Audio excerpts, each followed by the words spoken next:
Compreender e estimar o risco de feminicídio em um caso concreto envolve a identificação de padrões de comportamentos, de características e de circunstâncias que anunciam o perigo.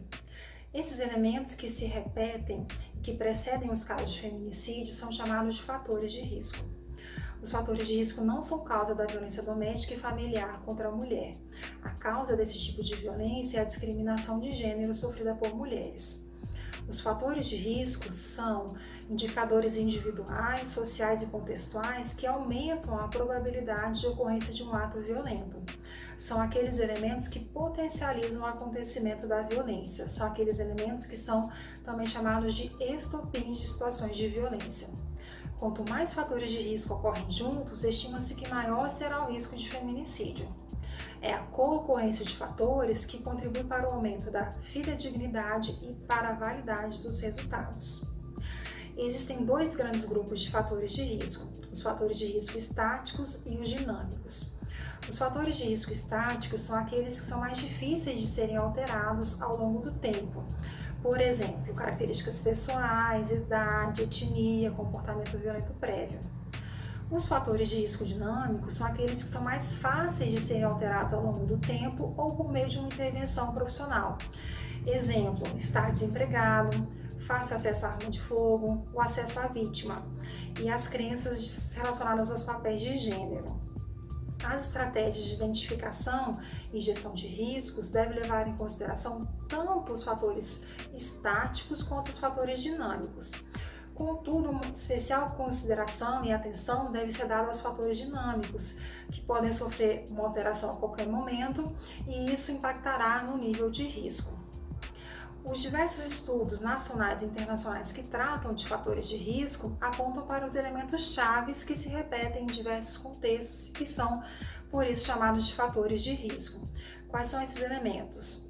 A violência física prévia, o escalonamento da violência com ocorrência de violências graves, como, por exemplo, tentativa de sufocamento, queimadura, espancamento, violências psicológicas bizarras, como, por exemplo, envolvendo privação de sono, proibição de acesso a serviços médicos para tratamento, por exemplo, do Covid-19, outras violências graves envolvendo ferimentos internos e externos. Outros fatores de risco relevantes são o fácil acesso à arma de fogo, a separação ou tentativa de separação, os comportamentos de stalking, que envolve a perseguição e comportamentos reiterados de acesso e vigilância à vítima, as ameaças de morte com ou sem uso de armas, a história criminal prévia do agressor, em especial se há ocorrência de crimes anteriores de violência doméstica contra outras vítimas e familiares, o abuso de álcool e outras drogas, o desemprego e situação laboral instável, o tipo de relacionamento, em especial se é um relacionamento que envolve coabitação sem casamento formal, a grande diferença etária entre autor e vítima, envolvendo pelo menos uma diferença de 10 anos, sendo a vítima 10 anos mais velha ou o autor 10 anos mais velho,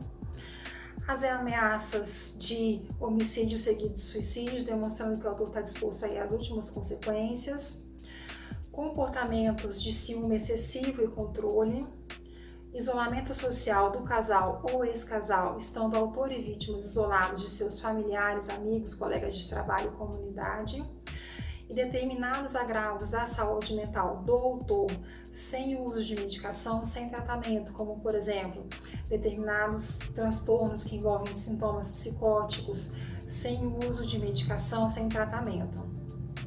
A identificação dos fatores de risco é uma ação que deve estar presente em todas as intervenções em situação de violência e o profissional deve levar em consideração a importância de se atentar para o contexto, para a existência de fatores de risco específicos para aquele contexto no qual está sendo realizada a avaliação de risco. A identificação de fatores por meio de avaliações iniciais e continuada possibilita o correto manejo do caso embasado na previsão do risco em curto, médio e longo prazo. É, portanto, uma ação fundamental a ser realizada por todos os profissionais da rede de enfrentamento à violência contra a mulher, a identificação e o correto manejo dos riscos.